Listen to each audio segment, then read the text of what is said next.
दुर्गा माता की जय। आप सब कैसे हैं? मैं आशा करती हूँ आप सब स्वस्थ होंगे, मस्त होंगे, अपने अपने काम में व्यस्त होंगे। मैं भी अच्छी हूँ। मैं बहुत ही प्यारा एक देवी मैया के पचरा गीत सुनाने जा रही हूँ आप लोग के बीच में। आप लोग सुनिए और आनंद उठाइए। तो चलिए देर न करते हुए मैं आप सबके बीच में सुना रही हूँ, आप लोग सुनिए।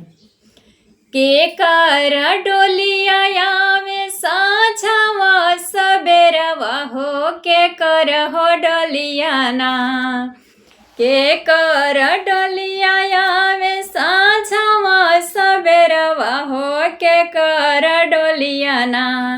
उजे ठीक दोपहरिया हो, के कर डोलियाना।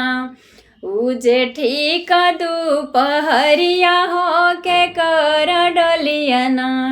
दुर्गा माई के डोलिया में साझवा सबेरवा हो, शीतला हो माई के ना।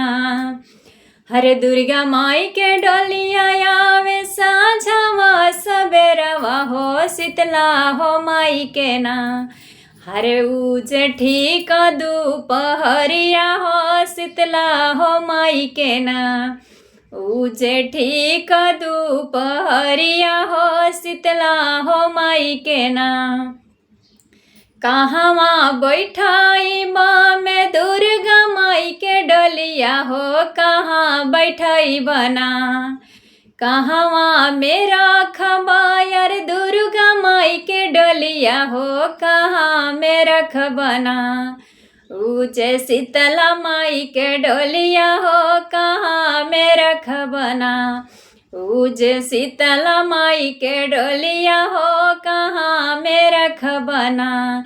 निमिया गछिया रखबा में दुर्गा माई के डोलिया हो, अढ़उल के गछिया ना। निमिया गछिया रखबा दुर्गा हो माई के डोलिया, अढ़उल के गछिया ना। रखबा शीतला माई के डोलिया हो, अढ़उल के गछिया ना।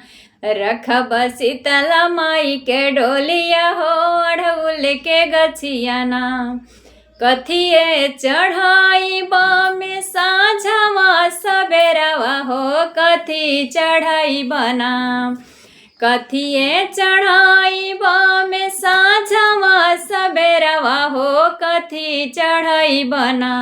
उजे ठीक दोपहरिया हो, कथी चढ़ाई बना। उजे ठीक दोपहरिया हो, कथी चढ़ाई बना। लवंग के छकवा चढ़ाई सज सबेरवा हो, पान कसैलिना। लवंग के छकवा चढ़ाई सज सबेरवा हो, नरियल चढ़ाई बना। उजे ठीक दोपहरिया हो, नरियल चढ़ाई बना। उजे ठीक दोपहरिया हो, नरियल चढ़ाई बना। के कर डोलिया में साझवा सबेरवा हो, के कर हो डोलियाना।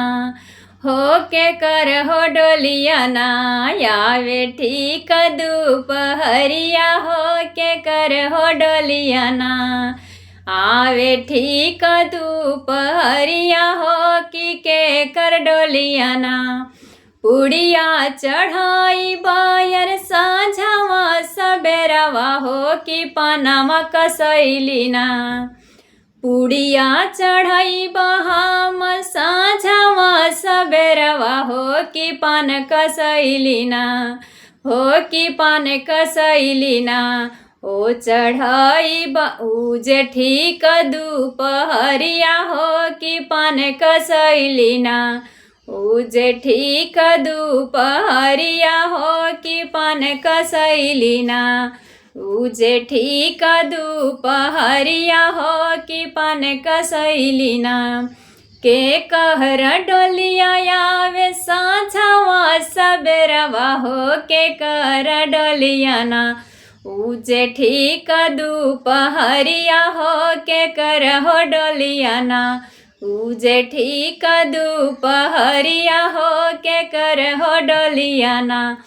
तो मैं आशा नहीं उम्मीद करती हूँ यह गीत आप लोग को पसंद आया होगा। अगर पसंद आया होगा तो आप लोग चैनल को ज़्यादा से ज़्यादा सपोर्ट करिए, शेयर करिए। और मैं मिलती हूँ एक दूसरे वीडियो में नए गीत के साथ। तब तक के लिए दुर्गा माता की जय।